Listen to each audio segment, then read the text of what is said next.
প্রশ্নটা জবাব চায় বাংলার এই বিশেষ এপিসোডে আমি ময়ূক রঞ্জন ঘোষ। কখন কি ঘটে যায় কিচ্ছু বলা যায় না।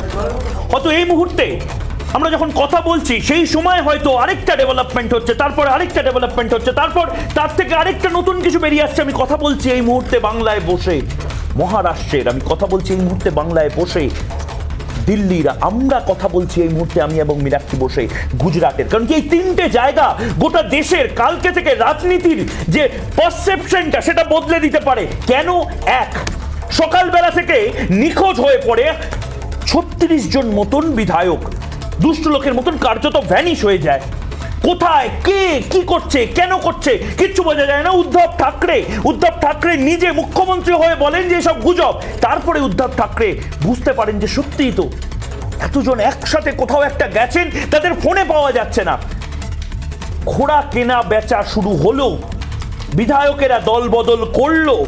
বিধায়কেরা কেন যাচ্ছে এই সমস্ত কিছুর মাঝে একনাথ শিন্ডে, যিনি এই যারা বিক্ষুব্ধ বিধায়ক তাদের নিয়ে গুজরাটের সুরাতের একটি হোটেলে আছেন, তিনি বললেন যে আমরা বহুদিন ধরে বলেছিলাম যে উদ্ধব ঠাকরে বা নেতৃত্ব যেভাবে এগোচ্ছে সেটা ভুল। কারণ কি আমাদের ন্যাচারাল অ্যালাই হচ্ছে বিজেপি, হিন্দুত্ব সর্বোপরি আমাদের জন্য, কংগ্রেসের হাত ধরে সর্বনাশ হয়ে যাচ্ছে আমাদের, এবং শিবসেনা বালাসাহেব ঠাকরের যে পথ সেই পথ থেকে বিচ্যুত হচ্ছে। আজকে যখন আমরা এই কথাগুলো বলছি তখন একের পর এক ডেভেলপমেন্ট হয়ে যাচ্ছে। হাই পাওয়ার্ড মিটিং চলছে মীনাক্ষী, হাই পাওয়ার্ড মিটিং, যেখানে একদিকে আমরা দেখতে পাচ্ছি যে নরেন্দ্র মোদী, অমিত শাহ, জেপি নাড্ডা থেকে শুরু করে বিভিন্ন নেতৃত্ব যারা বিজেপির রয়েছেন তারা রাষ্ট্রপতি নির্বাচন নিয়ে যেরকম মিটিং করছেন তার পাশাপাশি এইটাও আলোচ্য বিষয়। অন্যদিকে কংগ্রেস ইমার্জেন্সি মিটিং ডেকেছে, শিবসেনা ইমার্জেন্সি মিটিং ডেকেছে, এবং এই মুহূর্তে আমরা যখন কথা বলছি মীনাক্ষী তখন জোট সরকার উদ্ধব ঠাকরের নেতৃত্বে চলছে, সেই জোট সরকার প্রথম দফার যে মিটিং সেটা শেষ করেছে, দ্বিতীয় দফায় এবার মিটিং হবে। সারা রাত বিনিদ্র রজনী হয়তো মহারাষ্ট্রে জাগবে মীনাক্ষী।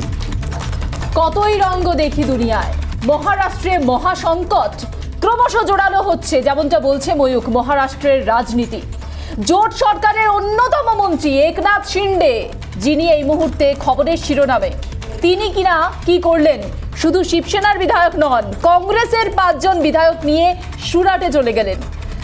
তাকে বোঝাতে গুজরাটে দূতও পাঠিয়ে দিলেন উদ্ধব ঠাকরে। শরদ পাওয়ার দফায় দফায় দলের বিধায়কদের সঙ্গে বৈঠক করছেন। শরদ পাওয়ার যদিও স্পষ্ট করে দিয়েছেন, খুব ইঙ্গিতপূর্ণ বক্তব্য তার, এটি শিবসেনার অভ্যন্তরীণ বিষয়। বিধায়কদের ভাঙন আটকাতে কমলনাথ দায়িত্ব নিয়েছেন। যদিও কংগ্রেসের সঙ্গ ত্যাগী শিন্ডের অন্যতম শর্ত বলে সূত্রের খবর। ইঙ্গিতপূর্ণ টুইট শিন্ডের, শিবসেনা আদর্শ থেকে বিচ্যুত হচ্ছে। একটু যদি হিসেবটা বোঝার চেষ্টা করি, মহারাষ্ট্র বিধানসভায় মোট আসন 288, একজন বিধায়ক মারা যাওয়ায় তা হয়েছে 287। সংখ্যাগরিষ্ঠতার সংখ্যা 144, বিজেপির 106 জন বিধায়ক, শিবসেনার 56, এনসিপির 54, কংগ্রেস 44 এবং অন্যান্যরা 28। বর্তমানে শিবসেনার বিদ্রোহী শিবিরে নাকি 34 জন বিধায়ক রয়েছেন। অঙ্কের বিচারে শিবসেনা যথেষ্ট চাপে, কিন্তু শুধু শিবসেনা কি চাপে, যে শর্ত ইতিমধ্যেই শিন্ডে চাপিয়েছেন সেখানে তো কংগ্রেসও চাপে। চাপটা কংগ্রেসেরও রয়েছে। নিজের ঘর সামলাতে কি পারবে কংগ্রেস, উঠছে প্রশ্ন। সব মিলিয়ে মহারাষ্ট্রের জোট সরকারের পতন কি অবশ্যম্ভাবী, তাকিয়ে রয়েছে রাজনৈতিক মহল। একবার সেই হিসেবটা জানার চেষ্টা করবো একটি প্রতিবেদনের মাধ্যমে, তারপর আমরা আসছি ডিবেটে। 2019 সালে মহারাষ্ট্রে সরকার গঠন নিয়ে যে নাটক হয়েছিল তার কাছে হার মানবে বলিউডের সিনেমাও। 3 বছরের মাথায় ফের সংকটে মহারাষ্ট্রের মহাবিকাশ আঘাড়ি, এক কথায় জোট সরকার। ফের চরম নাটকীয়তা মহারাষ্ট্রের রাজনীতিতে। সোমবার বিধান পরিষদের নির্বাচনে ধাক্কা খায় জোট সরকার। শিবসেনা বিধায়কদের বিরুদ্ধে ক্রস ভোটিংয়ের অভিযোগ উঠেছে। এরপরই শিবসেনা বিধায়ক ও মন্ত্রী একনাথ শিন্ডের নেতৃত্বে প্রায় 40 জন বিধায়ক আঘাড়ি সরকারের বিরুদ্ধে বিদ্রোহ ঘোষণা করেন। সোমবার রাতে রাজ্য ছেড়ে গুজরাটের সুরাটে একটি হোটেলে গিয়ে ওঠেন তারা। শিবসেনার ঠিক কতজন বিধায়ক শিন্ডের সঙ্গে রয়েছেন তা নিয়ে ধোঁয়াশা রয়েছে। পাশাপাশি কংগ্রেসের 5 জন বিধায়কও বিদ্রোহীদের সঙ্গে হাত মিলিয়েছেন বলে সূত্রের খবর। মঙ্গলবারই পরিষদীয় দলনেতার পদ থেকে সরিয়ে দেওয়া হয়েছে একনাথকে। একনাথ শিন্ডে যদিও অনড়, টুইটে তাঁর দাবি, বালাসাহেব ঠাকরের হিন্দুত্বের আদর্শ থেকে বিচ্যুত হচ্ছে শিবসেনা, কিন্তু ক্ষমতার লোভে তারা বালাসাহেবের আদর্শের সঙ্গে আপোষ করবেন না। যদিও শিন্ডেকে অপসারণ করতে স্পিকারকে দেওয়া চিঠিতে শিবসেনার 55 জন বিধায়কের মধ্যে মাত্র 22 জন সই করেছেন বলে সূত্রের খবর। ম্যারাথন বৈঠক চলছে উদ্ধব ঠাকরের বাসভবনে। हमारे लोग वहाँ गए थे तो एकनाथ शिंदे जी से बातचीत हो गई। एकनाथ शिंदे हमारे बहुत पुराने साथी हैं। एक अच्छा रिश्ता हमेशा हमारे दोनों का रहा है। उनकी कुछ बातें हैं, जो बातें मिलिंद नार्वेकर और रवि फाटक आकर उद्धव जी से बात करेंगे। बीजेपी के साथ सरकार बनाई गई ऐसी बातें सामने आ रही कि उनकी देखिए, बीजेपी के साथ हमने क्यों छोड़ी सबको मालूम है। एकनाथ शिंदे भी उनमें एक विटनेस है, उसमें क्या है। এদিকে মহারাষ্ট্রে আঘাড়ি সরকারের অবস্থা নড়বড়ে হওয়ায় তড়িঘড়ি দিল্লি থেকে মুম্বাই ফিরেছেন শরদ পাওয়ার। आज ये इशू एनसीपी का इंटरनल इशू नहीं है, ये शिवसेना का इंटरनल इशू है। সুরাটে গিয়ে শিন্ডের সঙ্গে কথা বলেছেন উদ্ধব ঠাকরের আপ্তসহায়ক মিলিন্দ নাভরেকর। সূত্রের খবর, উদ্ধব ঠাকরের সামনে 3টি শর্ত রেখেছেন শিন্ডে। প্রথম শর্ত, শিবসেনাকে জোট থেকে বেরোতে হবে। দ্বিতীয় শর্ত, বিজেপির সঙ্গে জোট করতে হবে শিবসেনাকে। তৃতীয় শর্ত, কংগ্রেসের সঙ্গ ত্যাগ করতে হবে।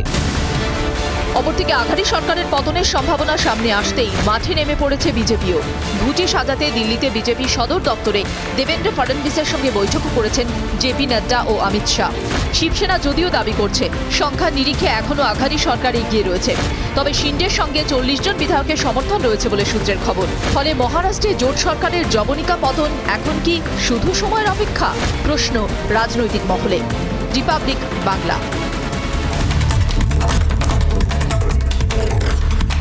প্রিয় দর্শক, আপনার মনে হতেই পারে যে হঠাৎ জবাব চায় বাংলাতে আজ বাংলার কোনো ঘটনা, বাংলার কোনো ইনসিডেন্ট, বাংলার কোনো বড় ব্রেকিং নিউজ না নিয়ে আজকে কেন মহারাষ্ট্র নিয়ে আমরা পড়লাম।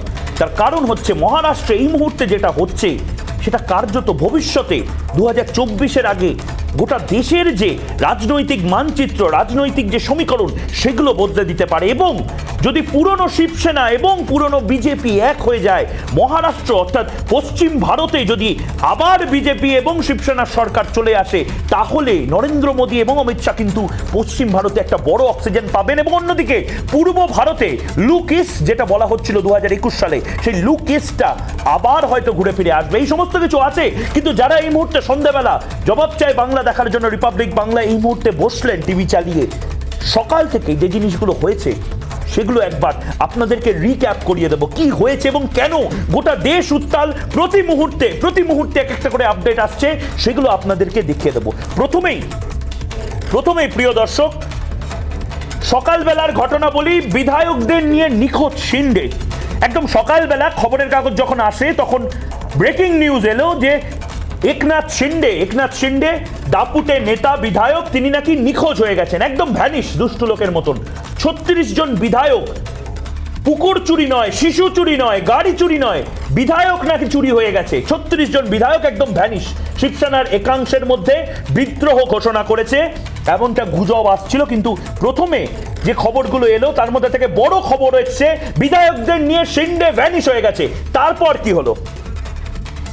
তারপর হঠাৎ করে বিভিন্ন জায়গায় বিভিন্ন মুভমেন্ট শুরু হলো। উদ্ধব ঠাকরে, যিনি প্রথম থেকে অত্যন্ত উন্নাসিকভাবে বলছিলেন যে এমন কিছু হয়নি, উদ্ধব ঠাকরের সূত্র মোতাবেক আমরা যে খবরগুলো পাচ্ছিলাম যে উনি সিরিয়াসলি নিচ্ছিলেন না, উনি দ্রোণাচার্যের শরণাপন্ন হলেন। মহারাষ্ট্র সরকার, মহারাষ্ট্র রাজনীতিতে যিনি দ্রোণাচার্য বা পিতামহ ভীষ্মের মতন সর্বদা সমস্ত জায়গায় থাকেন, কখনো সামনে থাকেন, কখনো পেছনে থাকেন, সেই শরদ পাওয়ার তড়িঘড়ি প্রেস কনফারেন্স ডেকেছিলেন। মাথায় রাখতে হবে, শরদ পাওয়ার আজকে প্রেস কনফারেন্স হোক, মিটিং হোক, সবকিছু ডাকছিলেন এবং আলোচনা করছিলেন রাষ্ট্রপতি নির্বাচন নিয়ে। অভিষেক বন্দ্যোপাধ্যায়ের সাথে মিটিং ছিল, সেই মিটিং ছোট করে দিলেন, যেখানে প্রেস কনফারেন্সের কথা ছিল সেইটা ছোট করে দিলেন এবং তড়িঘড়ি প্রেস কনফারেন্স করলেন মহারাষ্ট্র নিয়ে, যেখানে বললেন যে আমার আঘাড়িতে অর্থাৎ মহারাষ্ট্রের যে জোট, সেই জোটে আস্থা আছে। কিন্তু সুকৌশলে একটা কথা বলে দিলেন, বললেন এনসিপির নেতৃত্ব নিয়ে কোনো সমস্যা নেই। সাংবাদিক জিজ্ঞেস করলো তাহলে সমস্যা কাদের? বলা হলো শিবসেনার নেতৃত্বের সমস্যা। সাংবাদিক আবার প্রশ্ন করলো যে তাহলে কি আপনি বলছেন এটা শিবসেনার সমস্যা? শরদ পাওয়ার বললেন যে হ্যাঁ, এটা অভ্যন্তরীণ বিষয়, এটা শিবসেনার অভ্যন্তরীণ বিষয়। বড় ঘটনা ঘটলো এবং তারপরে কি হলো একবার দেখে নিই। এটা হলো দুপুরবেলার ঘটনা। তারপর উদ্ধব ঠাকরেকে দেখা গেল উদ্ধব ঠাকরে মুখ্যমন্ত্রী হিসাবে বেরিয়ে এলেন এবং চিন্তিত যারা সমর্থকেরা রয়েছে উদ্ধব ঠাকরেকে থেকে স্লোগান তুলতে শুরু করলেন, আমরা আপনার পাশে আসি স্লোগান। এবং এর মধ্যে থেকে প্রিয় দর্শক, এর মধ্যে থেকে আপনাকে যারা যদি মহারাষ্ট্রের রাজনীতি কিছুদিন ধরে দেখেন আপনারা লক্ষ্য করবেন যে এর মধ্যে থেকে একজনও বিধায়ক ছিল না, কিন্তু লড়াইটা আসলে বিধায়কদের। শিবসেনার শক্তি প্রদর্শন শুরু হবে এমনটা বললেন এবং বললেন যে আমরা দেখে নেব 10 জন 12 জন যদি কেউ বিক্ষুব্ধ হন তাদের বোঝানোর চেষ্টা হবে, কিন্তু আমরা দেখে নেব। কাহানি মে টুইস্ট, মহারাষ্ট্র বলিউডের রাজ্য, কাহানি মে টুইস্ট, মহারাষ্ট্রের মারাঠি ফিল্ম ইন্ডাস্ট্রি দারুণ নাটকীয় একটা ইন্ডাস্ট্রি, সেই ইন্ডাস্ট্রিতে কাহানি মে টুইস্টে এসে পরিষদীয় দলনেতা হলেন অজয় চৌধুরী। কেন কেন কেন প্রশ্ন সেই জায়গায়, কারণ কি একনাথ শিন্ডেকে তড়িঘড়ি সরিয়ে দিল শিবসেনা। এবার পরিষদীয় দলনেতা সাধারণত হয় মুখ্যমন্ত্রী, কিন্তু এখানে উদ্ধব ঠাকরে নিজে যেহেতু জেতেননি, কোথাও কোনো আসনে লড়াই করেননি, আদিত্য ঠাকরে লড়াইটা করেছিলেন বান্দ্রা থেকে সম্ভবত। বাবা উদ্ধব ঠাকরে বিধান পরিষদ থেকে জিতে এসেছিলেন। পরিষদীয় দলনেতা উদ্ধব ঠাকরের কাছাকাছির একজন মানুষকে করা হলো অজয় চৌধুরী, একনাথ শিন্ডেকে সরিয়ে দেওয়া হলো। একনাথ শিন্ডের তরফ থেকে বলা হলো কিভাবে সরানো হলো, আমি তো মিটিংয়েই নেই, আমার যারা সাথে আছে বিধায়কেরা তারাই তো মিটিংয়ে নেই, পরিষদীয় দলের তো মিটিংই হয়নি, স্পিকার কি করে সরালো। আবার টুইস্ট, কাহানি মে টুইস্ট, যেটা সিনেমার মতো নতুন নতুন টুইস্ট, পরের টুইস্ট, পরের চিত্রনাট্যর মোড় কোন দিকে যায়, কাট্টু অন্যদিকে। যেভাবে 3টে শহর নিয়ে এই চিত্রনাট্য তৈরি হচ্ছে, মুম্বাই থেকে সোজা এবার যায় দিল্লিতে। দিল্লিতে হঠাৎ করে দেখা গেল জেপি নাড্ডা এবং অমিত শাহ মিটিংয়ে বসেছেন। প্রথমে মনে হয়েছিল রাষ্ট্রপতি নির্বাচন নিয়ে এই মিটিং, কিন্তু তারপরে খবর পাওয়া গেল সূত্র মোতাবেক যে এই মিটিংটা আপনারা দেখতে পাচ্ছেন অমিত শাহ, সঞ্জয় মায়ুক পেছনে, এবং যে মিটিংটা হচ্ছে সেই মিটিংটা এখনো চলছে। প্রধানমন্ত্রী নরেন্দ্র মোদী সেই মিটিংয়ে রয়েছেন এবং দেবেন্দ্র ফডনবিস তিনি নিজেও এই মিটিংয়ে যুক্ত হয়েছেন ভার্চুয়ালি, আমরা যে খবর পেয়েছিলাম। সেই মিটিংটা চলছে রাষ্ট্রপতি নির্বাচন নিয়ে, কিন্তু তার পাশাপাশি নাকি মুম্বাইয়ের যে ঘটনাগুলো ঘটছে তাই নিয়েও বড় আলোচনা। কি কারণে হঠাৎ করে ওয়ার রুম খুলে দেওয়া হলো বিজেপির, যে ওয়ার রুম থেকে অনেক ঐতিহাসিক সিদ্ধান্ত নেওয়া হয়েছে। আবার আমরা দিল্লি থেকে চিত্রনাট্য এবার চলে যাবে মুম্বাই অর্থাৎ মহারাষ্ট্রতে। ফের মহারাষ্ট্র, গোটা মহারাষ্ট্র জুড়ে এবার শিন্ডে সমর্থকদের পোস্টার। লক্ষ্য করুন দর্শক, ভাবি মুখ্যমন্ত্রী বলে পোস্টার ফেলে দেওয়া হলো এবং এই পোস্টারগুলো শেয়ার করতে শুরু করলো হোয়াটসঅ্যাপে বিজেপির নেতারা। একনাথ শিন্ডেকে মুখ্যমন্ত্রী করে বালা সাহেব ঠাকরের ছেলে উদ্ধব ঠাকরে তার ছবি সরিয়ে বিভিন্ন জায়গায় একনাথ শিন্ডের ভাবি মুখ্যমন্ত্রী হিসাবে মুখ্যমন্ত্রীর পোস্টার, এবং তারপরে টুইস্টের পর টুইস্ট, টুইস্টের পর টুইস্ট। নতুন চিত্রনাট্যের আরেক দিকে মোড় নিল চিত্রনাট্য। অন্যদিকে আমরা দেখিয়েছি মুম্বাই অর্থাৎ মহারাষ্ট্র, আমরা দেখিয়েছি দিল্লি, এবার দেখাবো আমরা গুজরাট। এই সিনেমা, এই মহারাষ্ট্রের মহানাটক, সেই নাটকের আরেকটা চিত্রনাট্য তখন হচ্ছে সুরাতে। সুরাতে বৈঠক উদ্ধব ঠাকরের, সেই বৈঠকে বড় বড় যে নেতারা রয়েছেন, শিবসেনার যারা নেতারা রয়েছেন, বিক্ষুব্ধ বিধায়কেরা রয়েছেন, সেই বিধায়কেরা একের পর এক চলে এসে বলতে শুরু করলেন যে 3টে শর্ত মানতে হবে। হিন্দুত্বের লাইন থেকে সরে যাচ্ছেন আপনারা, হিন্দুত্বের লাইন বজায় রাখুন, কংগ্রেসের সাথে হাত মেলানো যাবে না। এবং শেষ আপাত শেষ যে টুইস্ট, আমরা সিনেমায় বিরতিতে যাওয়ার আগে, কারণ কি 8টার সময় ধরে নিচ্ছি বিরতি, এবং তখন কাহানি মে টুইস্ট এবং আরেকটা চরিত্র, বড় চরিত্র, প্রধানমন্ত্রী নরেন্দ্র মোদী বিজেপি অফিসে হঠাৎ করে চলে এলেন। রাষ্ট্রপতি ভবনের কে যাবেন সেই নিয়ে যখন আলোচনা হচ্ছে, তখন রাষ্ট্রপতি ভবনের যে নির্বাচন, সেই নির্বাচন নিয়ে আলোচনা হবে ঠিক ছিল, কিন্তু হঠাৎ করে প্রধানমন্ত্রী নরেন্দ্র মোদী চলে এলেন এবং এখান থেকে শুরু হলো জবাব চায় বাংলা মিনাক্ষী। জবাব চায় বাংলাতে প্রতি মুহূর্তে আজকে যারা অতিথি রয়েছেন তার পাশাপাশি তো আজকে একের পর এক টুইস্ট, এবং কখন কি ঘটে যায় কিছু বলা যায় না, সেই দিকেই তো যাচ্ছে প্রতি মুহূর্তে নাটকীয়তা।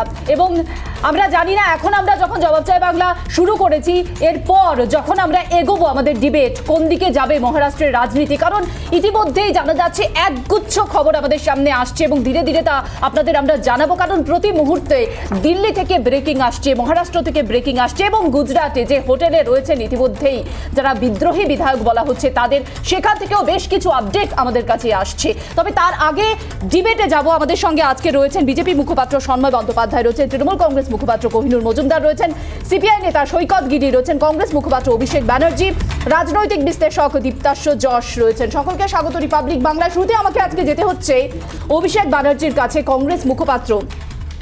এই সংকট শিবসেনার অভ্যন্তরীণ সংকট বলে দিলেন শরদ পাওয়ার। কিন্তু সংকটটা শুধু কি শিবসেনার সংকট? কংগ্রেসের 5 জন বিধায়কও নেই। আপনারা আগামীকাল 44 জন বিধায়ক নিয়ে বৈঠক ডেকেছেন। 44 জন বিধায়ক থাকবেন তো? কারণ ইতিমধ্যেই শিন্দের সঙ্গে 5 জন বিধায়ক রয়েছেন। অঙ্কটা কিন্তু তেমনটাই বলছে অভিষেক বাবু। হ্যাঁ, মানে কালকে 5 জন থাকবে কি থাকবে না সেটা একমাত্র কালকে বলা যাবে। কিন্তু আজকেই তো তার নেই আগে 5 আপনি জন। যে কথাটা বললেন, আজকেই তো 5 জন নেই। আপনাদের সমস্যা, আপনাকে প্রশ্ন করে উত্তর দেওয়ার সময়টা দেবেন না, নাকি সমস্যাটা কোথায় না, আপনাদের? আপনি, আমি ভাবছি আপনি যে 5 জন বিধায়ক না নেই না, আপনি সেটা উত্তরটা আগে শুনে 5 জন বিধায়ক নেই সেটা জানেন তো? খুব সমস্যা, অধৈর্য হলে তো সমস্যা, ডাক্তার দেখাতে হবে। বলুন, আচ্ছা শুনুন, বলুন, বলুন। এবার সমস্যাটা হচ্ছে এটা যে কালকে থাকবে কি থাকবে না, আপনি কালকে এই কোম্পানিতে থাকবেন কি থাকবেন না, আপনার সিইও জানেন। অতএব কালকে কে থাকবে কি থাকবে না এটা আমরা এই মুহূর্তে বলতে পারবো না। এবার সমস্যাটা হচ্ছে যে এটা প্রথম হয়নি, এরকম ঘটনা একাধিকবার ঘটেছে। আমরা এখন গণতন্ত্রের হত্যা বলে চিৎকার করে নেব এবং বিজেপি বলবে এটা অত্যন্ত মাস্টার মাইন্ড, এটা অসামান্য কাজ হয়েছে, এটাই গণতন্ত্রে হওয়া উচিত। ঠিক এরকম ভাবে ঠিক আমাদের পশ্চিমবাংলায় চলে আসুন, কারণ আপনাদের ক্যাম্পেইনটার নাম হচ্ছে জবাব চায় বাংলা। তাহলে এবার একটু বাংলায় চোখ রাখুন। 77 জন বিধায়ক ছিল বিজেপির, 7 জন অন্য পার্টিতে চলে গেছে। বিজেপির তখনকার পরিষদীয় দলনেতা, এখানকার পরিষদীয় দলনেতা হই হই করে চিৎকার করে উঠলো। অর্জুন সিং আগের দিন রাত্রিবেলা আপনাদের এখানে শো করে তার পরের দিন সকালবেলা তৃণমূলে চলে গেছিল। সেটা বিজেপি বলতে পারেনি, কেউ বলতে পারে না, এখানে কেউ ভবিষ্যৎবাণী করতে পারে না। কিন্তু সমস্যাটা অন্য জায়গায়। সমস্যাটা হচ্ছে যে আমার যখন হবে তখন আমি বলবো যে এটা মাস্টার মাইন্ড, আমার বিরুদ্ধে হয়ে গেলে গণতন্ত্রের হত্যা, এটা হলো সমস্যা। অতএব আপনার প্রশ্নটা যেটা ছিল, সংকটে কি একমাত্র শিবসেনা? না, সংকটে গণতন্ত্র। আজ বাদে কাল যখন বিজেপির সংখ্যা থাকবে না তখন সমস্যাটা হবে। তখন যারা সংখ্যায় থাকবে এদের জীবিত অবস্থায় এদেরকে হারানো হবে। এই ঘটনার সূত্রপাত আপনি যদি ইতিহাস জানেন আপনি জানবেন 1 জুন 1995 ফার্স্ট টাইম এরকম একটা ঘটনা ঘটেছিল এসপি এবং বিএসপির ভেতর। আমরা জানি তারপরের ভবিষ্যৎ কি। অর্থাৎ পোয়েটিক জাস্টিস কিন্তু সবার জন্য অপেক্ষা করেছে। এটাকে যারা জাস্টিফাই করতে চাইবে, ভয়ে হোক ভক্তিত পয়সা। আর এই একনাথ শিন্ডে সম্বন্ধে একটাই বক্তব্য, ওনার 3 বছর বুঝতে লাগলো, ঠিক যেরকম শুভেন্দু অধিকারীর 8 বছর বুঝতে লেগেছিল যে না এই সরকারটা ঠিক মতো চলছে না। মানে এদের যদি বিলম্বে বোধোদয় হয় তাহলে বলতে হবে ব্রাহ্মী সাক্ষাৎ। অর্থাৎ মানে অভিষেকটা কেউ বিরক্ত করেনি, কোনো সঞ্চালক, আমি মীনাক্ষী, কেউ বিরক্ত করেনি। আপনি অনেকক্ষণ আনইন্টারাপ্টেড বলেছেন। কিন্তু আমার একটা প্রশ্ন আছে অভিষেকটা, আমার একটা নিষ্পাপ প্রশ্ন আছে। এই যে গণতন্ত্রের সংকট যে কথাটা বলছেন, যখন সিপিআই থেকে সৈকতগিরির দল থেকে কানাইয়া কুমার আপনাদের দলে গেল, তখন কি গণতন্ত্রের সংকট হয়েছিল? আপনি হয় লেজিসলেটিভ আর সমর্থকের পার্থক্যটা বোঝেন না। আইনসভার সদস্যরা যখন শপথ নয় তখন সংবিধান নিয়ে হয়, দলীয় প্রার্থীদের ক্ষেত্রে সেটা হয় না। এই তাহলে আপনারা কি অফিসিয়ালি, আমি মার্জনা করবেন, আপনি কি অফিসিয়ালি তাহলে বলছেন যে আপনারা কোনো ধরনের টার্ন কোড যেটাকে বলা হয়, অর্থাৎ দল বদলু, সেরকম দল বদলু কোনো সাংসদ বা বিধায়ককে আপনারা কখনো নেবেন না বা নেননি? আমি একবারও আমি অন্য একটা কথা বললাম। আমি একটা কথা বললাম যে যখন যার ক্ষমতা থাকে তখন সেই জিনিসটা করেছে। এই ঘটনা প্রথমবার ঘটেছে, এরকম ঘটনা মধ্যপ্রদেশে ঘটেছে। অভিষেক, আমি ঠিক এই জায়গাতে সন্ময় বন্দ্যোপাধ্যায়ের কাছে যাবো। সন্ময় বন্দ্যোপাধ্যায়, এটা এই কনভিনিয়েন্সটা যেটা যেটা বললেন অভিষেক বাবু, ঠিকই তো বললেন, যে যখন ক্ষমতায় আছে, যে যখন সরকারে আছে, তখন সে যে যায় লঙ্কায়, সে হয় রাবণের মতন একটা জায়গা তৈরি হবে। এটাই তো গণতন্ত্র, এটাই তো কনস্টিটিউশনাল পলিটিক্স। না ময়ূক, একটা কথা বলি, আজকের এই যে সিনারিওটা মুম্বাই আরব সাগরের তীরে হচ্ছে, এই ক্ষেত্রে মানে বিজেপির ভূমিকাটা কি? একটা নির্দিষ্ট রাজনৈতিক দল, সে দলটার নাম হচ্ছে শিবসেনা, তার কিছু আভ্যন্তরীণ সংকট তৈরি হয়েছে, সেই আভ্যন্তরীণ সংকট তারা মোকাবিলা করছে। একটা টিম 22 জন চলে যাচ্ছে রাজভবনে, আর বাকি 33 জন চলে যাচ্ছেন অন্য জায়গায়, সুরাটে চলে যাচ্ছেন। আমার প্রশ্নটা একটা অন্য জায়গায় এখানে দাঁড়িয়ে। শরদ পাওয়ার নিজে বলছেন এটা শিবসেনার আভ্যন্তরীণ সংকট, আর সেইখানে দাঁড়িয়ে আমরা এখানে বাংলায় বসে বলছি সেটা নিয়ে কংগ্রেসের মাস্টার মাইন্ড, বিজেপির মাস্টার মাইন্ড ব্যাপার। আমি অভিষেককে ডিনাই করছি যে আমরা কখনো মাস্টার মাইন্ড শব্দবন্ধটাই ব্যবহার করতে আগ্রহী নই। একটি রাজনৈতিক দল নির্দিষ্ট একটা রাজনৈতিক সংকটে গেছে। আপনারা জানেন যখন 2019-এর বিধানসভা নির্বাচন হয়েছে তখন এনডিএ অ্যালায়েন্সের মধ্যে যে লড়াইটা হয়েছিল, বিজেপি এবং শিবসেনা একসঙ্গে লড়েছিল, ফলে স্বাভাবিকভাবে পরবর্তীকালে একটা সংকট তৈরি হয়েছিল। সেখান থেকে শিবসেনা বেরিয়ে গিয়েছিল। শিবসেনা একটা সরকার চালাচ্ছে, 2.5 বছর সরকারটা চালিয়েছে। তো সেই দলের মধ্যে একটা আভ্যন্তরীণ সংকট হয়েছে, তারা সংকটটা নিজেরা মেটানোর চেষ্টা করুক।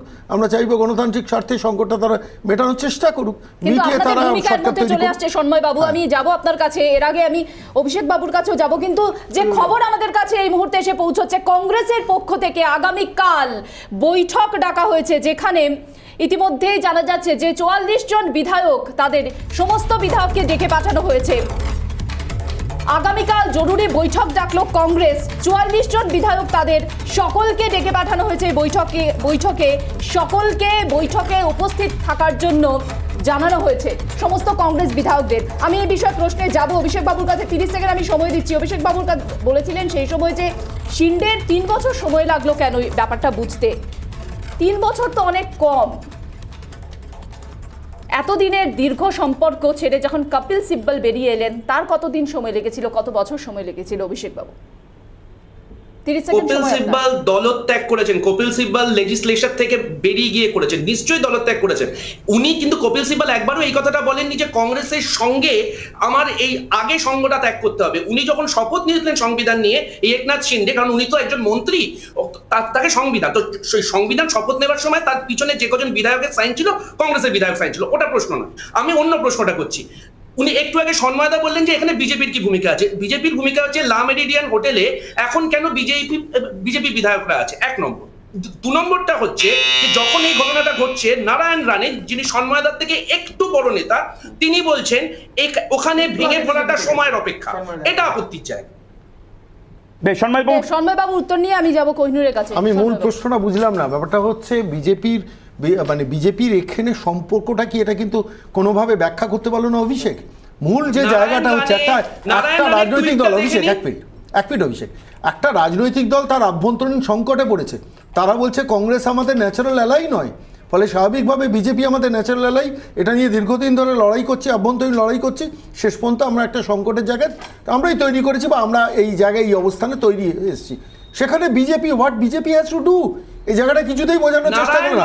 নিজের দল থেকে আমি অক্ষত রাখতে পারছি না, আমি অন্য রাজনৈতিক দলের আগে দলের গায়ে মাস্টার মাইন্ড কনসেপ্ট কথাটা লাগিয়ে দিলাম। অদ্ভুত। দেবেন্দ্র ফডনবিসকে কংগ্রাচুলেট করেছেন, এবং ক্রস ভোটিং, যেটা থেকে রাজ্যসভার নির্বাচন থেকে এই বিধান পরিষদের এখানে এই ঘটনাটা যে সময়ের অপেক্ষা ছিল, সেটাও নারায়ণ রানে লিখেছে। এবার নারায়ণ রানে কেন্দ্রীয় মন্ত্রী, তার কথার গুরুত্ব আমি আপনার থেকে একটু বেশি দেবো। না সব ঠিক আছে, তুমি কিন্তু একটা জায়গায় ক্লিয়ার করতে পারলে না অভিষেক। সেটা হচ্ছে যে এনসিপির এনসিপি যেটা পরিষ্কারভাবে শরদ পাওয়ার বলেছেন, এটা শিবসেনার আভ্যন্তরীণ সংকট, সেটাকেও কি তুমি ডিনাই করছো? এটা তো শরদ পাওয়ার বলেছেন, কিন্তু অনেক বড় মাপের নেতা। বিধায়ক গেছে, নিশ্চয়ই তার দায় এবং দায়িত্ব। একটা জিনিস, এক সেকেন্ড, আপনার বাড়িতে আগুন লাগলে আপনার বাড়িটা থেকে উদ্ধার করার দায়িত্বটা আপনার থাকে, তা বলে আগুন যে লাগাচ্ছে তার ভূমিকা। তুমি শরদ পাওয়ারের বক্তব্যটা কি শুনেছো? একটা সময় তুমি শরদ পাওয়ারের বক্তব্যটা শুনেছো অভিষেক? আমি সম্মান করি, এটা আপনিও জানেন, আপনি জাস্টিফাই করতে পারবেন না। না শরদ পাওয়ারের বক্তব্যটা তুমি শুনেছো?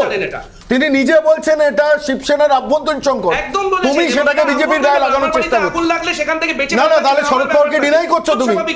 তোমাদের জোটে তো তারা আছে, তুমি তো সর্বভারতীয় নেতা, তাকে সংকট, তাকে অস্বীকার করছো। তিনি আজকে একটু আগে বলেছেন।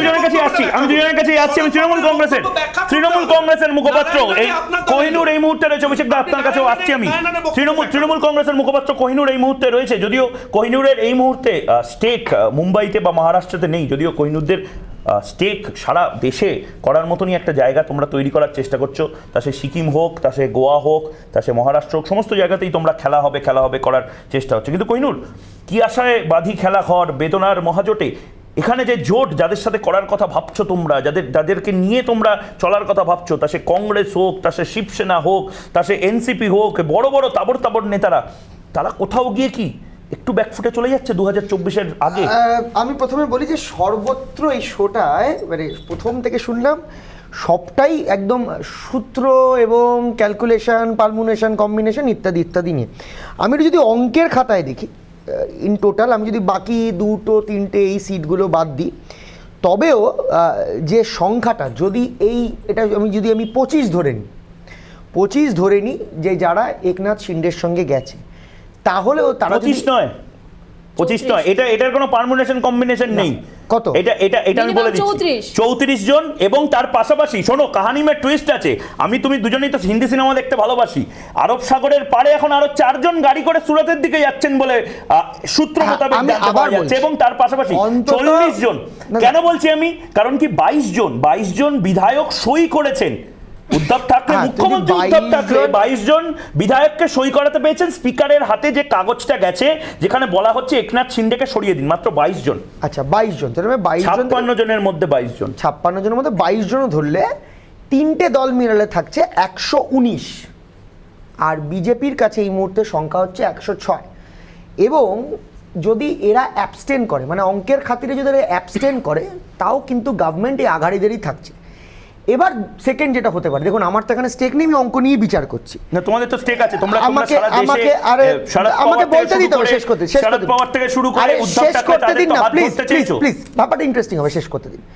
এবার এরা Interesting প্রতি এরা সেকেন্ডে এরা হচ্ছে। এরা এরা যদি 34 জন আসে, প্রথমত হচ্ছে ডিফেকশনে এরা হচ্ছে আটকে যাবে।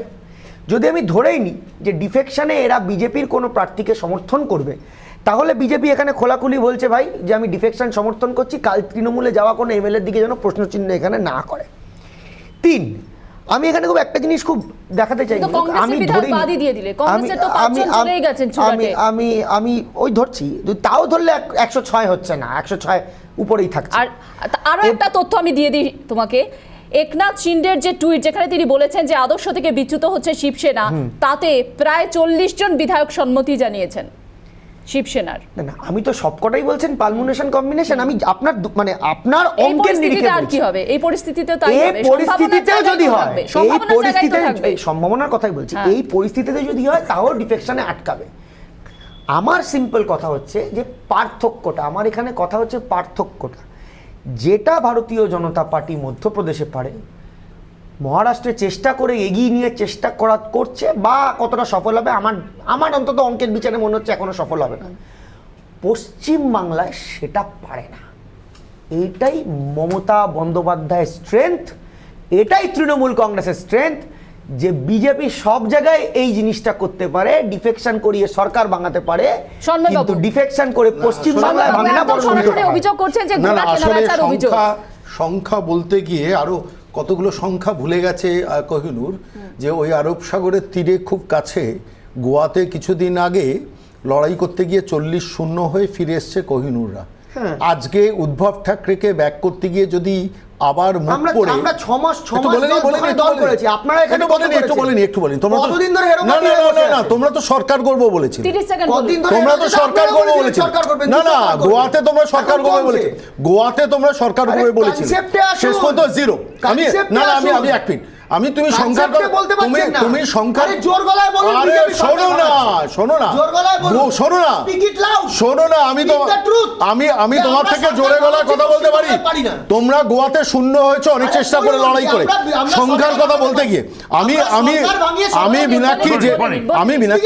আমি মীনাক্ষী যে কথাটা বলতে চাই এখানে যে কথাটা বলতে চাই, এই যে শিবসেনা কংগ্রেস, এক মিনিট, শিবসেনা কংগ্রেস এনসিপি, এই যে তিনটের মহাজোট হয়েছে, এটা তো প্র্যাকটিক্যালি একটা জগাখিচুড়ি জোট। সেটা তো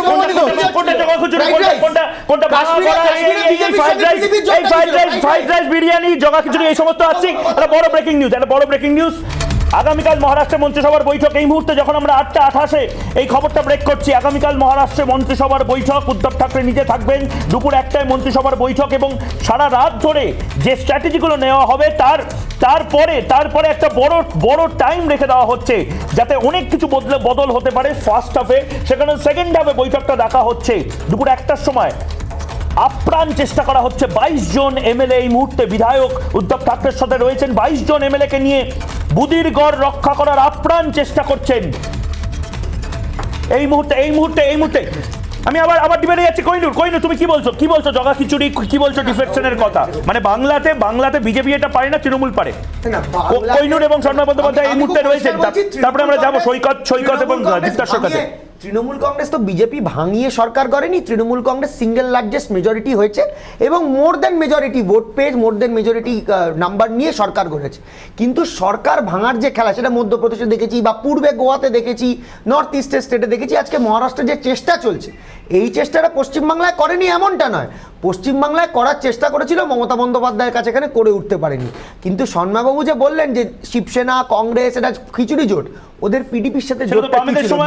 সৈকতগিরি তো আছে, সৈকতগিরি থাকুক। সৈকতগিরি কোথাও গিয়ে কি মনে হচ্ছে তোমাদের সময় যেভাবে একদম আটোসাটো ভাবে ছিল, এই সময় তাও কিছুটা বদল হচ্ছে? এখানকার বিধায়ক ওখানে যাচ্ছে, ওখানকার বিধায়ক ভাবনা চিন্তা করছে বিজেপিতে যাবে, হচ্ছেটা কি? বাংলাতে তো এই ট্রেন্ডটা চলে আসতে পারে। এগুলো আসলে ভাইরাল ফিভারের মতন। আজকে মহারাষ্ট্রতে হয়েছে, কালকে কর্ণাটকাতে হয়েছে, পরশু হয়তো বাংলাতে এই জিনিসটা হবে। এটাকে আটকানো কি যাবে? না এটাতেই হয়তো আমরা কোথাও গিয়ে একটু নতুন মিউটেট করে নতুন ভাইরাস হয়ে এইটা বাংলায় ঢুকবে? দেখো, এই আরব সাগরের তীরে কে সরকার গড়বে কে ভাঙবে সেটা তো আলোচনার মধ্যে অনেকেই অনেক কথা বলছেন। আজকের দিনটা 21শে জুন, গর্বের 34 বছরের বামফ্রন্ট সরকারের প্রতিষ্ঠা দিবস। আজকের দিনে এই আলোচনার মধ্যে দাঁড়িয়ে আমি বামফ্রন্টের প্রতিনিধি হিসেবে আমি গর্বের সঙ্গে এই কথা বলতে পারি যে 34 বছরের রাজ্যে আমরা সরকার চালিয়েছি।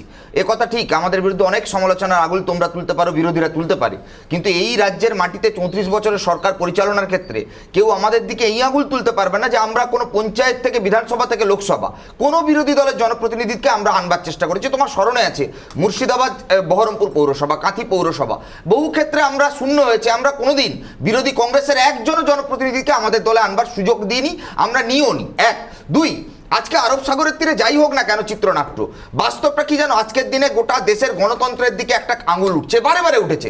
মধ্যপ্রদেশ, গোয়া, মণিপুর, নির্বাচিত সরকার ভেঙে দেওয়া হয়েছে। আজকে অভ্যন্তরীণ বিষয় বলা হচ্ছে শিবসেনা, এটা আবার বিজেপি। দেখো, এটা সবাই জানে। মানে আমার মনে হলো যে এই বিষয়টা বলে দেওয়া সাংবাদিক হিসেবে, কারণ কি প্রেস কনফারেন্সে বলছে। দেখো, এটা সবাই জানে, রাত্রিবেলা ওই রিসর্ট রাজনীতি আর বিধায়কদের সুরাট গমন। বিজেপির রাজ্যে মহারাষ্ট্রের এমএলএরা গিয়ে বসে রয়েছে রিসর্টের মাঝখানে। দিনের পর দিন আমরা তোমাদের এই রিপাবলিক বাংলার আলোচনা করেছি, রাতের অন্ধকারে সব হেলিকপ্টার প্রাইভেট ফ্লাইটে করে সব এমএলএরা রিসর্টে চলে যাচ্ছে। কিন্তু আমি যে পয়েন্টটায় আসতে চাইছি, দেখো আজকের এই ভাঙা গড়ার রাজনীতিতে গণতন্ত্র বিপদে, এটা অভিষেক দা বলছে, সবাই বলছে, কোহিনুরও বলছে। কিন্তু কোহিনুর কথা কি বুকে হাত দিয়ে বলতে পারে? মণিপুরে তৃণমূল কি করেছে, মেঘালয়ে কি করেছে, ত্রিপুরাতে কি করেছে? আচ্ছা তুমি বলো তো, এ রাজ্যে হিউজ মেজরিটি তৃণমূল পেয়েছে, এ রাজ্যের বাংলার মানুষ তৃণমূলকে ভোট দিয়েছে বিজেপি বিরোধিতায়, তারপর জেতার পর বিজেপি এমএলএ নিয়েছে। আচ্ছা এই রাজ্যের মাটিতে প্রথম দল বদলের খেলা কে খেলেছে?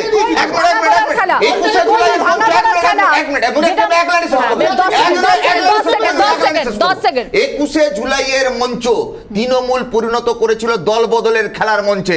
তার মাথা ছিলেন শুভেন্দু অধিকারীরা। আজকে সেই শুভেন্দু অধিকারী বিজেপি, কোহিনুর সেই তৃণমূলের প্রতিনিধিত্ব করছে, যারা পশ্চিমবাংলায় দল ভাঙানো, ঘোড়া কেনা বেচার রাজনীতিকে আমদানি করেছে। তাই তৃণমূল গোটা দেশে বিজেপির ঘোড়া কেনা বেচা রাজনীতির বিরোধিতা করতে পারে না। গণতন্ত্র বিপদে। আচ্ছা ঠিক আছে, বেশ কোহিনুর শুধুমাত্র বাংলায় নয়, আপনারা ত্রিপুরাতে, আপনারা গোয়াতে, আপনারা মণিপুরে, আপনারা মেঘালয়ে সেই ভাঙা গড়ার খেলা আপনারা খেলছেন।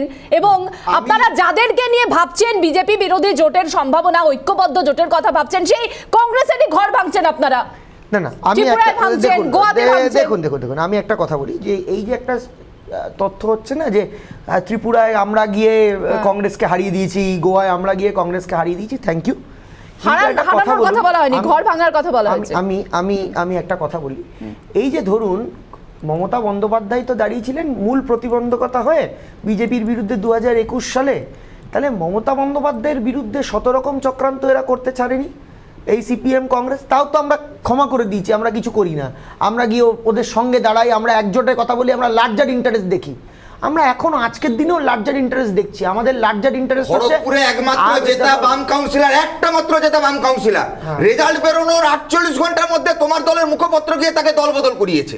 তুমি এটা বিশ্বাস করো? বিজেপির যে নীতি আদর্শ নিয়ে একজন কাউন্সিলর জিতছে, তাকে রেজাল্ট বেরোনোর 24 ঘন্টার মধ্যে তোমার দলে নিয়েছো। Very good. কলকাতা পৌরসভায় দাঁড়াও না, আচ্ছা একটা মাত্র নির্বাচন কাউন্সিলর জিতলো বড় বাজারে, তাকে রেজাল্ট বেরোনোর 1 ঘন্টার মধ্যে তৃণমূলে যোগ দিতে হলো। এটা কোন রাজ্যের ইন্টারেস্ট? বিজেপি বিরোধিতার লড়াইয়ে বিরোধী একটা কথা বলার লোক নেই, রাতে টিভিতে ডাকে বলে বড় বড় কথা বলে। এক মিনিট, সিপিআই এর যে কথা বলছে, ক্যান্ডিডেটের কথা বলছে, সেই সিপিআই এর ক্যান্ডিডেট যে খড়গপুরে তৃণমূল জয়েন করেছে, নির্বাচনে টিকিট না পেয়ে তাকে সিপিআই ক্যান্ডিডেট করেছিল তৃণমূলের লোককে। আজকে এখানে বড় বড় কথা বলছে, তৃণমূলের লোক ছিল। আরে ভাই তৃণমূলের লোক আছে, তৃণমূলের লোক ছিল। তাহলে তুমি ক্যান্ডিডেট দাওনি কেন? তাহলে তোমার কি? আমরা ক্যান্ডিডেট করিনি ওকে, আমাদের দলের লোক ছিল, ও জিতেছে, জিতে আবার এদিকে এসেছে। এসব হয় না কই, এগুলো তৃণমূলে হয়। 24 ঘন্টা আগে বিজেপি করে তারপর তৃণমূলের টিকিট পাওয়া যায়। আমিও চালাতে পারি, একটা দুয়ানা চালানোর দল কোথায় বলা কিছু নেই। দয়া দক্ষিণনগরের রাত্রিবেলা টিভিতে কাকে বলে বলতে পারে, তোমরা আছো বিজেপির দয়ায়, আছো বিজেপির লোকসভায় বলার লোক নেই।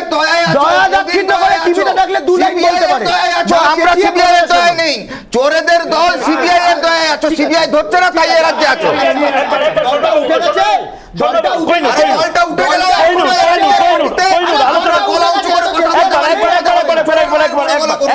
একবার দুজনকে একবার থামাচ্ছি, আমি দীপ্তাশ্ব যশের কাছে যাচ্ছি। দীপ্তাশ্ব যশ, এখানে একটা বড় পয়েন্ট বলা হয়েছে, একনাথ শিন্ডে যে কথাটা বলছেন যে আমরা বহুদিন ধরে আমাদের দম বন্ধ করা লাগছিল, শিবসৈনিকেরা বলছে যে শিবসেনার উচিত ছিল বহু আগে কংগ্রেসের হাত ছেড়ে দেওয়া, কারণ কি কংগ্রেস বা এখানে অভিষেক বাবুরা যে ইস্যুতে শেষ কয়েকটা মাসে বা বছরে যা ইস্যু হয়েছে, সিএ, এনআরসি, জ্ঞানবাপীর ইস্যু, সারা দেশে যেভাবে অগ্নিপথ নিয়ে আন্দোলন হচ্ছে, সমস্ত কিছুতে কংগ্রেস যে স্ট্যান্ড পয়েন্টটা নিচ্ছে, শিবসেনাকেও বাধ্য হয়ে সেই স্ট্যান্ড পয়েন্টটা নিতে হচ্ছে। এবং শিবসেনার যে কোর যে ভোটার, যারা বালাসাহেব ঠাকরেকে দেখে যারা বলতেন যে বালাসাহেব ঠাকরের দল আমার দল, সেই সাপোর্টার তারা সরে যাচ্ছিল বলে শিবসেনা বাঁচানোর জন্য এই লড়াইটা। কি বলবেন? একদমই ময়ূর, দেখো অন্য যে আঞ্চলিক দলগুলো আছে, যে পারিবারিক আঞ্চলিক দলগুলো, তৃণমূল বলো, সমাজবাদী বলো, বিএসপি বলো, এদের সঙ্গে শিবসেনার একটা তফাৎ আছে। শিবসেনার একটা হিন্দুত্ববাদী আন্দোলনে একটা বিশাল বড় ইতিহাস আছে এবং ভূমিকা আছে। সে রাম মন্দির আন্দোলন হোক বা 91-এর দাঙ্গার পরে, বোম ব্লাস্টের পরে দাঙ্গা প্রতিরোধী আন্দোলন হোক, সব ক্ষেত্রেই শিবসেনার একটা বিশাল বড় ভূমিকা আছে। এবং সেখানে শুধুমাত্র ক্ষমতার রাজনীতি করার জন্য 56টা সিট পেয়ে, এবং একটা জিনিস মনে রাখতে হবে, যে 56টা সিট শিবসেনা পেয়েছিল সেটাও কিন্তু বিজেপির সঙ্গে জোটে পেয়েছিল, শিবসেনা কিন্তু ভোটে আলাদা লড়েনি।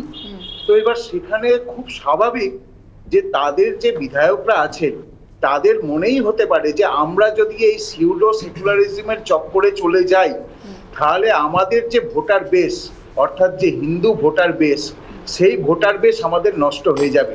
এবং দীপ্তাশ্ব বাবু, আপনার কথার পরিপ্রেক্ষিতে যেখানে বালাসাহেব ঠাকরের প্রসঙ্গ উত্থাপন করেছেন আজকে একনাথ শিন্ডে, আমি যাব অভিষেকের কাছে এই বিষয়ে উত্তর নেব, যেখানে তিনি বলছেন যে একনাথ, আবারও আসবো দীপ্তাশ্ব বাবু, আপনার কাছে আসবো, আবারও আসবো। ঘন্টা অন্য সবাই বলেছে, আসবো আপনার কাছে, 30 সেকেন্ড সময় দিচ্ছি, বলে নিন, তারপর আমি যাব অভিষেক বাবুর কাছে। বলুন, 30 সেকেন্ড। এখানে এটা খুব স্বাভাবিক, এবং আজকে কোহিনুর বাবুর যে টেনশন সেটাও খুব স্বাভাবিক। কারণ কোহিনুর বাবু প্রথম একটা কথা ভুল বললেন যে ওনারা 6 মাস গোয়ায় রাজনীতি করেছেন, তা নয়। 2014 সাল থেকে যখনই ভোট হয় তখনই চার্চিল আলেমাও একবার করে তৃণমূলে জয়েন করেন। তো কোহিনুর বাবুর খুব এটা টেনশন হওয়াটা খুব স্বাভাবিক, যে পশ্চিমবাংলায় কে কোথায় নিঃশব্দ বিপ্লব করছে এবং তার ফলশ্রুতিতে কবে কি হয়ে যেতে পারে কেউ বলতে পারে না।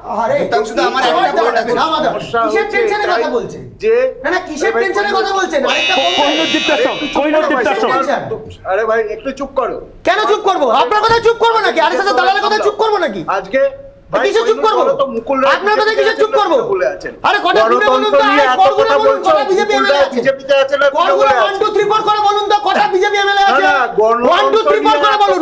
1 শুভেন্দু অধিকারী, 2 মনোজ সিংহা, গুনে বলুন, হাতে গুনে বলুন, গুনে বলুন কটা বিজেপি এমএলএ আছে? এত কথা বলার আগে একটা প্রশ্নের খালি জবাব দাও না।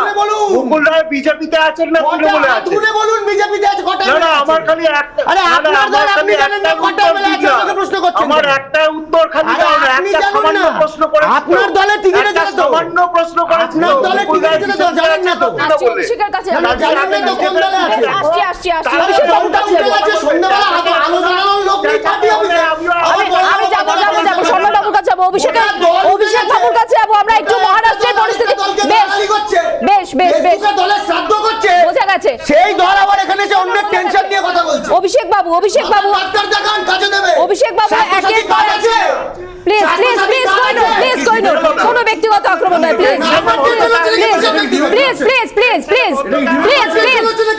প্লিজ কইনুর। অভিষেক বাবু, দীপ্তাশু বাবু আসছি, অভিষেক বাবুকে স্ক্রিনে রাখো, অভিষেক বাবুকে স্ক্রিনে, প্লিজ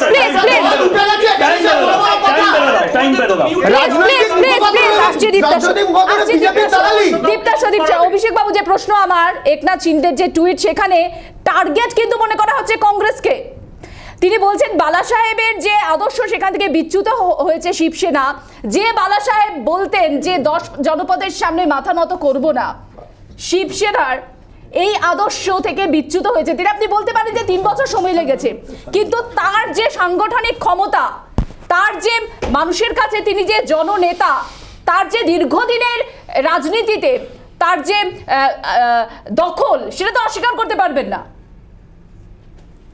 আচ্ছা, মানে এখানে বালা সাহেব ঠাকরের সঙ্গে কংগ্রেসের সম্পর্কে একটা ঐতিহাসিক কথা বলে নি। তোমরা হয়তো জানো, যখন 1972 সালে সেই কোট আনকোট ইমার্জেন্সিটা হচ্ছে, বালা সাহেব ঠাকরে ঘোষিতভাবে ইন্দিরা গান্ধী সমর্থন করেছিলেন, এটা তোমরা হয়তো জানো। অর্থাৎ কোন আদর্শ বালা সাহেব ঠাকরে কংগ্রেস বলেছিলেন 10 জনপদের সামনে কোনদিন মাথা নত করবো না, আমি অন্তত এরকম কোট কোনোদিন শুনিনি। 1 নম্বর। 2 নম্বর হচ্ছে যে হিন্দুত্ব, এই হিন্দুত্বর কথা বললো তোমরা 3টে শর্ত বললে। 1, অগ্নিবীরের সঙ্গে হিন্দুত্বর কিছু যায় আসে না। 2, এনআরসিসি এর সঙ্গেও হিন্দুত্বর কিছু যায় আসে না। নাম্বার 3, শিবসেনা ছিল মারাঠা অস্মিতা। মারাঠা অস্মিতার হচ্ছে কি ওদের একমাত্র বক্তব্য ছিল। লেটস বি ভেরি ক্যান্ডিড, কেন এই ঘটনাটা ঘটলো?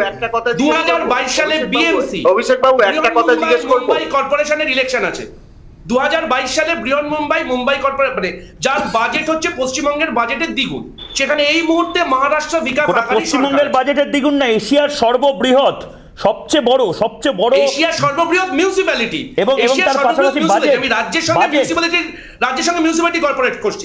এবার সেইখানে দাঁড়িয়ে এখন অবধি এমভিএর এটা আছে। আর একটা কথা বলে দিই, এই মুহূর্তে যদি কি হতে পারে রাজনীতির এখানে দাঁড়িয়ে, আজকে যদি স্পিকার কালকে বিধানসভা ভেঙে দেয়, স্পিকারের সেই অধিকারটা আছে according to supreme court verdict, কালকে যদি স্পিকার বিধানসভা ভেঙে দেয়, কালকে কিন্তু ভোটে যেতে হবে।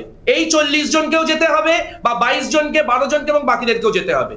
অর্থাৎ সরকার পড়বে নাকি, হ্যাঁ, তারপর রাষ্ট্রপতি শাসন জারি হবে কি হবে না, যেটা করার বিজেপির ঐতিহাসিকভাবে একটা ইতিহাস আছে, সেটা করতে হবে। তাহলেও 6 মাসের ভেতর কিন্তু নির্বাচন করতে হবে। অর্থাৎ কি হতে পারে না হবে, আমি যদি পলিটিক্যালি কথা বলি, আর 2/3 মেজরিটি নিয়ে যদি ও যায়, তাহলেই একমাত্র ডিফেকশন ল এফেক্ট হবে না। 2/3 মেজরিটি ও যেতে পারবে বলে আমরা মনে করছি না, কিন্তু ডিফেকশন ল হলো স্পিকার কিন্তু ঠিক এই জায়গা থেকে অভিষেক দা আপনার কাছে আসছে, আমি সন্ময় বাবুর কাছে যাবো। সন্ময় বাবু, গোটা বাংলা নিয়ে, আমরা বাংলা নিয়ে মূলত আলোচনা করি এবং মহারাষ্ট্র নিয়ে আলোচনা করলেও বাংলা নিয়ে আলোচনাটা চলে আসে। মহারাষ্ট্রে বেশিরভাগ আপনাদের দলের সেন্টিমেন্ট আমরা বাংলায়, আমরা সোশ্যাল মিডিয়াতে দেখছি, তারা বলছেন বাংলার এই যারা বিজেপি কর্মী বা আপনাদের যারা সমর্থক রয়েছে, তারা বলছেন এই সরকারটা যাক। তার কারণগুলো কি আপনারাই বা এতটা উচ্ছ্বসিত কেন? না, আমাদের উচ্ছ্বসিত হওয়ার কোনো আলাদা করে কারণ নেই। আমরা চাইবো যে একটি মহাঘোট বা মহাজোট যারা করেছেন এবং যারা একটা খিচুড়ি জোট করেছেন, তারা অন্তত 2.5 বছর টিকেছেন, আরও 2.5 বছর টিকুক, কিন্তু তাদের জোটটা টেকানোর দায়িত্ব আমাদের নয়। এনসিপিকে বা শিবসেনাকে তাদের টেকাতে হবে। 1, দ্বিতীয়ত কথা হচ্ছে, আমি একটু আগে আলোচনা শুনছিলাম, কথা বলছিল যে কোহিনুর খুব দলবদল নিয়ে বড় বড় ডায়লগ দিচ্ছিল এখানে দাঁড়িয়ে এবং সেখানে আমার খালি মনে হচ্ছিল যে সারা ভারতবর্ষের মধ্যে বাংলা 2011 থেকে এই 2021 পর্যন্ত এমএলএ এমপি, নন এমএলএ এমপির কথা বলছি না, এমএলএ এমপি কত কিনেছে তার ইতিহাস করলে বোধহয় বাংলা প্রথম হবে। 1, দ্বিতীয়ত হচ্ছে, এক্ষুনি সৈকত একটু আগে খুব কোহিনুরের সঙ্গে ঝগড়া করছিল, কিন্তু আমার আরেকটা ইন্টারেস্টিং ফ্যাক্ট এই মুহূর্তে বলতে ভীষণ ইচ্ছে করছে। রাষ্ট্রপতি নির্বাচনে তৃণমূল কংগ্রেসের সহসভাপতি, এবং শুধু তাই নয়, তিনি প্রাক্তন বিজেপি, তার হয়ে ভোট দিতে হবে সিপিআইয়ের যারা বিধায়ক বা সাংসদ আছে। তাহলে এই লড়াইটা কেন? এই স্টুডিওতে মারপিট করবো আর ওখানে গিয়ে মানে তৃণমূলের সহসভাপতিকে শেষ পর্যন্ত ভোটটা দেবো। আর আরেকটা মূল ফ্যাক্টর যেটা নিয়ে আমরা কিছুতেই আসছি না, সেটা হচ্ছে 2019-এর বিধানসভা নির্বাচনে, সেই নির্বাচনটা কিন্তু লড়াই করেছিল যে একসঙ্গে বিজেপি এবং শিবসেনা জোট, ন্যাচারাল অ্যালাই ছিল। পরবর্তীকালে সেটা নানান রাজনৈতিক কারণে ভাঙাভাঙি হয় এবং সেখান থেকে একনাথ সিন্ধে বেরিয়ে আসার চেষ্টা করছেন, ফলে স্বাভাবিকভাবে তিনি বেরোতে পারবেন কিনা আর কয়েক ঘন্টার মধ্যে সেটা বুঝতে পারবেন। আমি ঠিক পাল্টা কোহিনুর আসছে তোমার কাছে, অভিষেক বাবুর কাছে যাচ্ছে। অভিষেক বাবু, এই সন্ময়বাবু যে কথাগুলো বলছেন, তার পাশাপাশি on a lighter note social মিডিয়াতে আপনার উদ্দেশ্যে বারবার, রিপাবলিক বাংলারও যে ইউটিউব চ্যানেল আছে সেখানে বারবার আসছে যে আপনারা প্রথমে রাষ্ট্রপতি কে হবে, যশবন্ত সিনহা হবেন না, গোপালকৃষ্ণ গান্ধী হবেন, এইসব খুঁজছিলেন। তারপরে হঠাৎ করে এরকম একটা শক লাগার মতন অবস্থা হলো এবং তারপরে আপনারা যে এমএলএ তাদেরকে খোঁজা শুরু করলেন এবং এখনও সেই খোঁজাটা চলছে। কোথাও গিয়ে কি আপনাদের যে আগল, যে বাঁধন, সেই বাঁধনটা সারা দেশে লুজ হচ্ছে? কংগ্রেসের কথা বলছি স্পষ্ট করে। হচ্ছে যে আপনাদের যারা এই টুইটটা করেছে আপনাদের ভেরিফাইড অ্যাঙ্গেলে তাদেরকে বলবেন আমাদের আগল থাকুক বা না থাকুক সেটা একদম অবশ্যই কংগ্রেসের দুশ্চিন্তার কারণ, কিন্তু কালকে সকালবেলা ওনার ছেলেটা চাকরি পাবে কিনা বা কালকে সকালবেলা গ্যাসটা আসবে কিনা ওটা ভেবে দেখুন। আগলটা ওনার বাড়িতে ঢুকছে, বাপের বাড়ি চুরি করে লাভ নেই। এবার কাজের কথায় আসা যাক। আমি যে প্রশ্নটা করেছিলাম সেটা হচ্ছে যে কি কি ঘটতে পারে, কি কি ঘটতে পারে আর কি কি হতে পারে। নৈতিকতার প্রশ্ন নিয়ে আলোচনা করাটা সময় নষ্ট। কেন সময় নষ্ট? কারণ আমরা অলরেডি জানি যার যেখানে যেরকম ক্ষমতা আছে। সন্ময় বাবুরা এখানে অনেকগুলো বড় বড় কথা বললেন, রাজস্থানে ভাঙবার চেষ্টা করেছিলেন, অশোক গেহলটের জন্য দুবার আটকে গেছে। আপনারা ইস্যু করেছিলেন নিজেদের বিধায়ককে ভরসা করতে পারছেন না, আপনারা রিসর্টে আটকে রাখছেন। আপনারা প্রয়োজনে আর্কাইভ থেকে সেই ভিডিওটা চালান, চালিয়ে বলুন যে আজকে কেন 2019-এ বিজেপির সঙ্গে শিবসেনা লড়েছিল, সেই শিবসেনাকে বার করে নিয়ে এসে তোমরা সরকার করেছো। চতুর্থ স্তম্ভ বলে নিজেদের দাবি করেন। পলিটিক্স অফ কনভিনিয়েন্সটা তোমরা করেছো ওখানে, আমরা করিনি। আমাদের আগল নেই। Ask yourself. বেশ, অভিষেক বাবু আপনি যখন বলছেন, আসছি কোহিনুর, আপনি যখন বলছেন যে কি হতে চলেছে আমরা জানি না, কিছু সম্ভাবনার কথা আপনি বললেন। আর একটা সম্ভাবনা নয়, একটা খবর দিতে চাইবো আপনাদের এই মুহূর্তে দাঁড়িয়ে, যে খবর আমাদের কাছে এসে পৌঁছচ্ছে। একনাথ শিন্ডে তিনি যোগাযোগ করছেন গুজরাটে বিজেপি নেতাদের সঙ্গে। ইতিমধ্যেই যা খবর আমাদের সামনে আসছে, গুজরাটে বিজেপি নেতাদের সঙ্গে যোগাযোগ একনাথ শিন্ডের। আরো কি স্পষ্ট হচ্ছে তাহলে আরব সাগরের পাড়ে সরকার তাহলে কারা গড়তে চলেছে এবার? তাহলে কি পতন অবশ্যম্ভাবী জোট সরকারের? সিআর পাটিল বিধায়কদের সঙ্গে সরিয়ে নিয়ে যাওয়া হতে পারে আহমেদাবাদে বলে খবর পাওয়া যাচ্ছে, এবং ইতিমধ্যেই বেশ কয়েকজন বিজেপি নেতার সঙ্গে যোগাযোগ করেছেন কিন্তু একনাথ শিন্ডে। এবং একনাথ শিন্ডের টুইট ময়ূক একের পর এক তিনি যে টুইট করছেন, এবং এরপরে আমি জানি না কোহিনুর কি বলবে, কিন্তু কার্যত তো বলাই যায় যে সময়ের অপেক্ষা। একেবারে যে পোস্টারগুলো পড়ে গিয়েছে ইতিমধ্যে, কোহিনুর যে পোস্টারগুলো পড়ে গিয়েছে ইতিমধ্যে, যেখানে একনাথ শিন্ডের অনুগামীরা তারা বলছেন যে ভাবি মুখ্যমন্ত্রী একনাথ শিন্ডে, এবং একনাথ শিন্ডে যেদিকে যাচ্ছেন তার টুইট এবং তিনি যেভাবে দেখা করছেন, সাক্ষাৎ করছেন, যোগাযোগ করছেন বিজেপি নেতাদের সঙ্গে, এখনো আপনি বলবেন যে আমরা শুধুমাত্র সম্ভাবনার দিকটা তুলে ধরছি, যের মধ্যে কোনো বাস্তবতা নেই? না, এই তো অনুগামীরা পোস্টার লাগিয়েছিল বিজেপি নেতাদের সাথে দেখা করছেন কেন, যোগাযোগ করছেন কেন? দিনের আলোর মতো পরিষ্কার, যেখানে বিজেপির ইন্ধন আছে, তো নতুন করে কিছু নেই। প্রশ্নটা হচ্ছে যে অনুগামীরা পোস্টার লাগিয়েছে দাদা মুখ্যমন্ত্রী হবে, এই অভিজ্ঞতা তৃণমূল কংগ্রেসের থেকে জিজ্ঞাসা করবেন না প্লিজ। আমরা জানি, আমরা দেখেছি, এই 1-1.5 বছর হয়ে গেছে অনুগামীদের পোস্টারে দাদা মুখ্যমন্ত্রী হয় না। আমার কথা হচ্ছে যে স্বর্ণবাবু খুব এটা এথিক্যাল গ্রাউন্ডে প্রশ্ন করলে যে ঠিকই তো, প্রিপোল অ্যালায়েন্স, আমি বিজেপির সঙ্গে লড়েছি, আমি আবার কংগ্রেসের সঙ্গে গভর্নমেন্ট করছি। এদিকে বিজেপি নীতিশ কুমারের সঙ্গে গভর্নমেন্ট করতে বিহারে মাঝখানে ভেঙে তখন অসুবিধা হয়নি, তখন এথিক্স সন্ময়দার মনে পড়েনি বা সন্ময়দার দলের মনে পড়েনি। আজকে শিবসেনার সময় এথিক্সটা মনে পড়ছে। এই তো আড়াই বছরের সরকার ভেঙে তারপর চলে গেছিল। অতএব এসব বাজে কথা বলে লাভ নেই, অল ইজ ম্যাথামেটিক্স। আমি শুধু আপনারা রানিং এটা দেখলাম, if I am not wrong, বিক্ষুব্ধ বিধায়কের থেকে ফোন কেড়ে নেওয়া হয়েছে।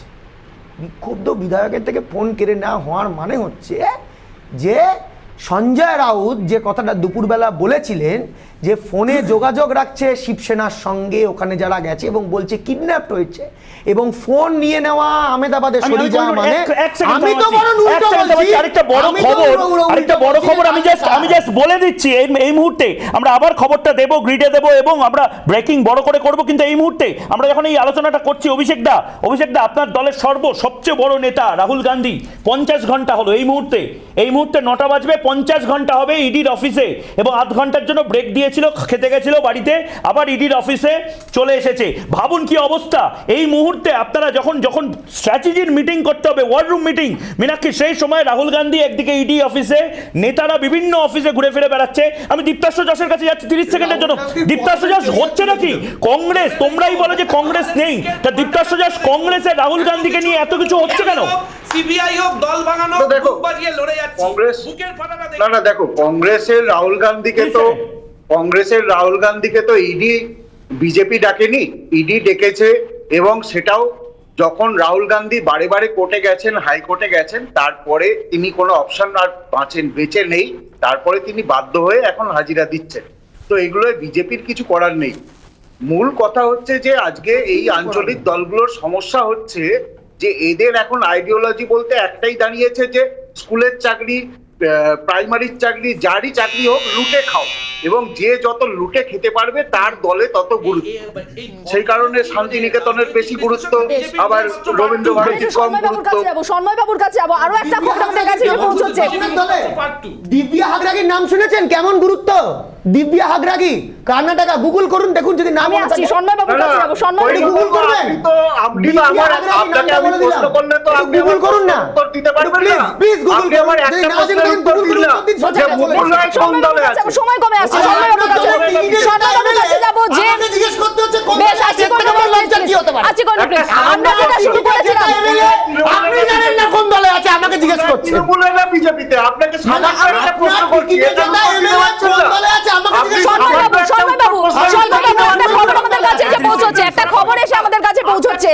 আমাদের কাছে এই মুহূর্তে যে খবর পৌঁছচ্ছে যেটা বলছিলাম, যেটা প্রথম থেকে জবাব চাই বাংলায় আমরা বলেছিলাম যে যেভাবে জবাব চাই বাংলা শুরু করেছি, যখন শেষ করব তখন হয়তো অন্যরকম একটা নাটকীয় মোড় নেবে, যেখানে মহারাষ্ট্রের রাজনীতি, যা খবর আমাদের কাছে এসে পৌঁছচ্ছে যে শিবসেনার যারা বিধায়ক রয়েছেন তারা পাভাইয়ে, আমরা জানি মুম্বাইয়ে পাভাইয়ে তারা হোটেলে থাকছেন, কারণ কোথাও না কোথাও সেই আস্থা অনাস্থার প্রশ্ন কিন্তু সামনে আসছে। আমি যাব সন্ময় বাবুর কাছে, 30 সেকেন্ড সময় দেব। সন্ময় বাবু, শিবসেনার বিধায়কদের পাভাইয়ে হোটেলে রাখা হচ্ছে, এদিকে সুরাটে রয়েছেন কংগ্রেসের বিধায়করা রয়েছেন, সেখানে শিবসেনার বিধায়কেরা, কি মনে হচ্ছে? না, ব্যাপারটা হচ্ছে আর কয়েক ঘন্টার মধ্যে, না না আর কয়েক ঘন্টার মধ্যে পরিষ্কার হয়ে যাবে মুম্বাইয়ে বা আরব সাগরের তীরে কি হবে। আমি শুধু একটা কথা বলবো যে কোহিনুর এতক্ষণ গলা ফাটাচ্ছিল না, এই বাংলার গরু পাচার, কয়লা পাচার, বালি পাচার, পাথর পাচারের সংস্কৃতি কিন্তু মুম্বাইয়ে নেই। মুম্বাইয়ে যেটা হচ্ছে পলিটিক্স অফ কনভিনিয়েন্স, যে আমার কোনটাতে সুবিধে, না হলে কখনো শিবসেনা কংগ্রেস এনসিপির সঙ্গে জোট বাঁধে না, যেটা বেঁধেছে এবং সংঘর্ষ এবং সংঘাত যে অনিবার্য ছিল সেটা কিন্তু পরবর্তীকালে প্রমাণিত হয়ে গেছে।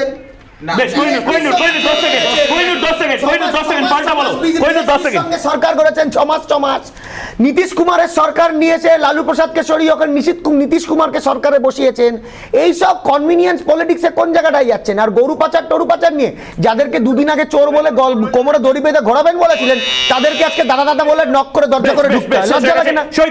সৈকত 10 সেকেন্ড শেষ।